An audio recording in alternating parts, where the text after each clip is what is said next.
Comme je vous l'avais dit dans le cours précédent, que j'allais vous raconter quelque chose qui s'est passé avec Rabbi Israël Abou Hatzera, qu'on appelle Baba Saleh, que Hachem nous a donné la chance de connaître, de côtoyer, d'avoir ses brachot. Et là, ce n'est pas parmi les innombrables miracles qui se sont passés avec lui, mais un fait qui va nous montrer sa grandeur, son juste équilibre. C'est quelque chose de vraiment très beau. Et je vous dis tout de suite que ça a été vérifié. J'en ai parlé, quand j'en ai entendu l'histoire, j'en ai parlé avec un de ses descendants, un petit-fils, et qui me l'avait dit dans les détails. Et ensuite, j'ai eu plus de précisions quand j'en ai parlé avec celui qui était son shamash, Zichrono Livracha, qui s'appelait le Rav Eliaou El-Fassi. Alors l'histoire s'est passée au Maroc, quand Baba Saleh était encore là-bas. Dans certaines régions du Maroc, il y avait dans des villages des communautés pas très grandes, et en général, le dirigeant de la communauté, c'est celui qui était riche, qui prenait en charge tous les frais de la communauté. C'était un monsieur respectable. Et dans une de ces communautés, le Rav de cette communauté était un petit cousin de Baba Saleh. Un jour, il y avait quelqu'un qui faisait chez lui un grand repas pour je ne sais pas quelle cause. En tous les cas, il y avait un repas organisé chez quelqu'un, mais bien sûr, toute la communauté se trouvait présente, et le Rav est arrivé, et comme celui qu'on appelait le président, un peu le responsable de la communauté, qui était un personnage important, respectable, qui gérait tous les frais de la communauté, n'était pas encore là. Alors, par kavod, pour l'honorer, on l'attendait. Et puis, entre-temps, je ne sais pas, ils attendaient, bref. Et puis, à un moment donné, le Rav leur dit, bon, on arrête d'attendre le président, on passe à table et on commence le repas. Alors, les gens étaient choqués. Ils leur ont dit, Rabbi, c'est pas joli, c'est pas. Il leur dit, vous faites ce que je vous dis, je sais pourquoi. Donc, il donne l'ordre, on se lave les mains, on se met à table et on commence le repas. Et puis, à un moment donné, quand de loin, apparemment, le Rav a vu le président arriver, il sort à sa rencontre, et l'autre, bien sûr, le président, voyant le Rav, il dit « Ah, Shalom Aleichem Rabbi, bonjour », il le salue. Et le Rav lui dit « Quoi ? Après ce que tu viens de faire, tu oses encore me dire bonjour ?» Que s'était-il passé? Pendant que tout le monde était là présent, le président, malheureusement, a trébuché avec une femme mariée, la femme de quelqu'un de la communauté. Et le Rav, qui est un petit cousin de Baba Saleh, on lui a fait savoir du ciel, il a eu ce qu'on appelle Roi HaKodesh, il l'a donc vu. Et donc, il lui dit, donc le fait qu'il l'avait vu, il est très fâché contre le président de la communauté. Et quand il lui dit « Comment tu oses me dire bonjour après ce que tu viens de faire ?»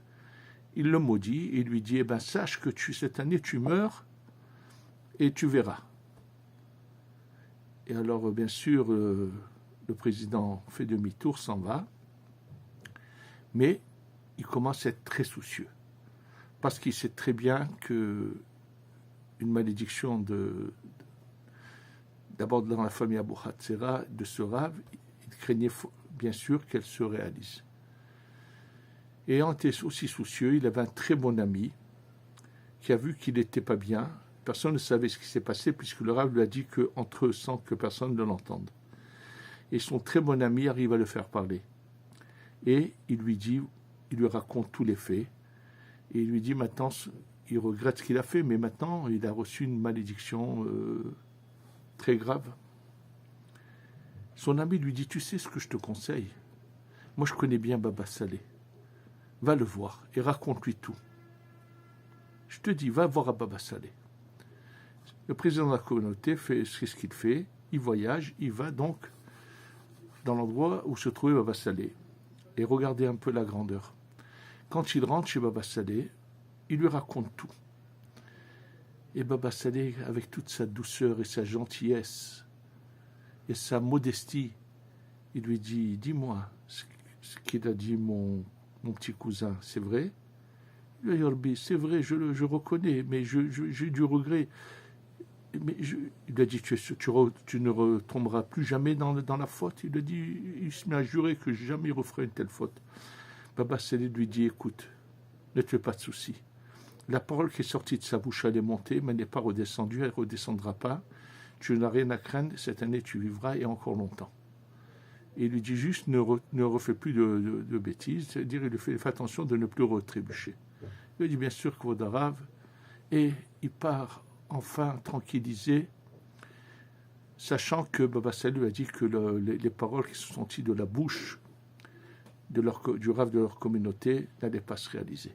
Mais ça ne s'arrête pas là. Baba Saleh envoie une lettre à son petit cousin.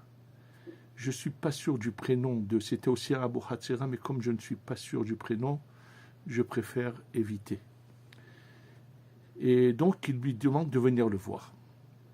Lorsque ce petit cousin de Baba Saleh qui est Rav dans cette communauté vient chez lui,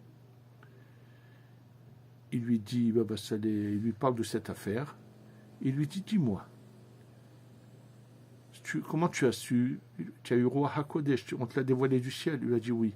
Combien de fois on t'a dévoilé des choses comme ça du ciel? Alors il lui dit, Rabbi, c'est la première fois que ça m'arrive, que du ciel on me dévoile quelque chose, j'ai jamais eu ça avant. Il lui a dit, et tu crois que tout ce qu'on te dévoile, tu dois le dire? Et tu dois parler comme ça, comme tu l'as fait? Il lui dit, sache que chez moi, puisque chez Baba Saleh, des dizaines de milliers de personnes sont passées pour ces brachot. Il lui dit, sache que devant moi sont passés plus de 300 fois des gens comme ça. Je l'ai vu, je ne leur ai rien dit, mais j'ai prié je les ai bénis dans mon cœur, et j'ai prié pour qu'ils fassent teshuva. Et c'est comme ça qu'il faut agir. Regardez le bon équilibre, la grandeur de ne pas tout de suite sortir des paroles de sa bouche, d'être capable de voir quelqu'un d'un fauteur et de savoir bien le juger et prier qu'il fasse ses chouvas sans avoir une attitude mauvaise et dure. Ou quoi. C'est vraiment, je pense, cette histoire montre sa grandeur. Tout le monde connaît surtout les belles histoires de les miracles fabuleux qu'il a fait. Et il y en a, je pourrais passer des heures vous en raconter, de témoignages, de différents témoignages et de choses que moi-même j'ai vues et ainsi de suite. Mais là, on voit la grandeur du personnage. Qu'on aille dans ce chemin, c'est ce chemin que nous devons suivre.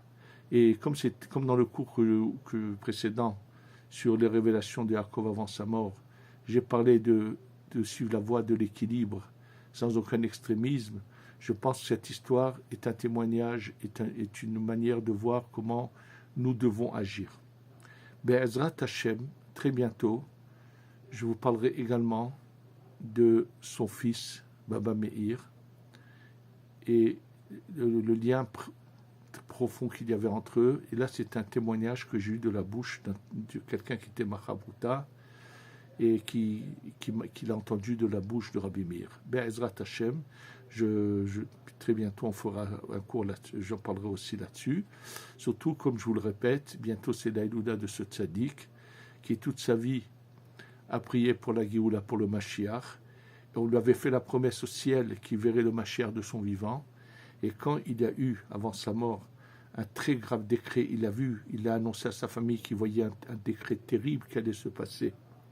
À l'époque, c'était le père de l'actuel Assad, voulait envoyer des missiles sur toutes les grandes villes d'Israël. Et Baba Saleh a préféré demander au ciel que ce qu'on lui avait dit qu'il verrait le Mashiach de sa vie s'annule et que lui parte Kapara pour l'armée Israël. Et une semaine avant sa mort, il a annoncé que le décret était annulé.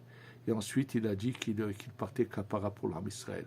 Lui qui nous a tellement aimés de son vivant, bien sûr que là où il doit continuer à prier, on va lui demander de continuer à prier pour que cette épidémie s'arrête, pour que tout le mal sur le peuple d'Israël s'arrête et qu'on ait la Géoula Shlema.